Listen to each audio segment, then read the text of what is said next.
Hola a todos mis estudiantes del Colegio Cornizal. Hoy les voy a hablar acerca de los hidróxidos, recordando que en la clase anterior les hablaba de la importancia de los óxidos, que eran compuestos binarios conformados por un metal y un oxígeno. Hoy les voy a hablar acerca de los hidróxidos. Se conocen como bases, se caracterizan por liberar iones OH. Son compuestos ternarios, quiere decir que están formados por un metal, un oxígeno y además lo acompaña un hidrógeno, a diferencia de los óxidos que solo eran un metal y un oxígeno. Se denominan con la palabra hidróxido seguido el elemento correspondiente. Al igual que con los óxidos, vamos a trabajar la nomenclatura tradicional, stock y sistemática. A continuación tenemos un ejemplo en forma general. Tomé el elemento el cromo, que como sabemos trabaja con dos números de oxidación. ¿Cuáles son los dos números de oxidación? Más 2 y más 3.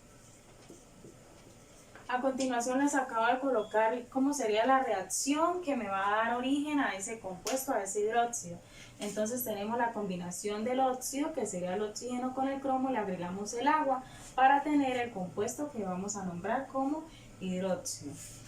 Entonces comprobamos los números de oxidación. Sabemos que cuando el oxígeno no tiene nada, equivale a 1. Tenemos en cuenta el número de oxidación del oxígeno, que sería menos 2.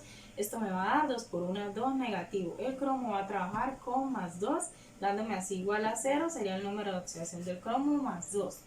Tenemos entonces el compuesto que sería cromo OH2, que me indica que está trabajando con el número de oxidación 2 del cromo. Tenemos el siguiente.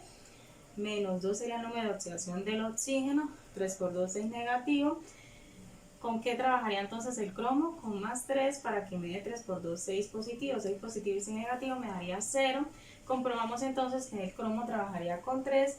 El compuesto que le da cromo entre paréntesis OH3, que me indica que es el número de oxidación con el que trabaja el cromo. Entonces, ¿cómo me quedaría la nomenclatura? Recordando las 3 tipos de nomenclatura que estuvimos trabajando la semana pasada con los óxidos, sería algo similar, con la diferencia de que esta vez estamos trabajando con un metal más el hidrógeno más el oxígeno. Entonces, ¿cómo quedaría la nomenclatura tradicional? Recuerden que la nomenclatura tradicional se tenía en cuenta unos prefijos y unos sufijos que me indicaban cuando se trabajaba con mayor o menor número de oxidación. En este caso, como solo está trabajando con dos números de oxidación, solo vamos a utilizar la terminación oso y ico para indicar cuál es el menor y cuál es el mayor de todos. Entonces, la nomenclatura tradicional, con el primer compuesto, que sería este, me quedaría hidróxido cromoso, indicando con el oxo que es el menor número de oxidación con el que está trabajando el cromo. Y para indicar que el mayor, que sería más 3, sería hidróxido crómico, indicando con el ico que es el mayor número de oxidación.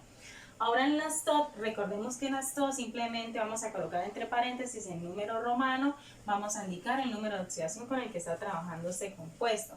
Entonces colocamos la palabra hidróxido, que me indica que es la combinación de un hidrógeno con un oxígeno y el elemento. Entonces colocamos hidróxido de cromo y entre paréntesis vamos a colocar el número romano 2 para indicar que está trabajando con el menor número de oxidación, y entre paréntesis vamos a colocar 3 en número romano para indicar que es el número de oxidación 3.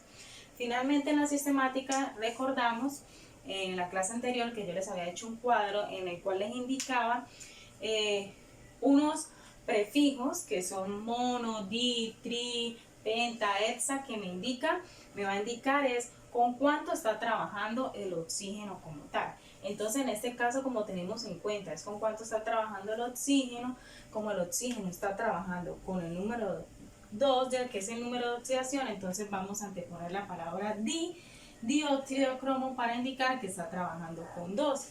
Y en este caso, como el oxígeno está trabajando con 3, ¿cierto? Para que podamos utilizar el número de oxidación menos 2, me puede dar menos 6, así cuadrar los números de oxidación. Entonces vamos a anteponer la palabra tri para indicar que está trabajando con 3, seguido de la palabra hidróxido de cromo. Finalmente, después de este video les encontrarán la tarea.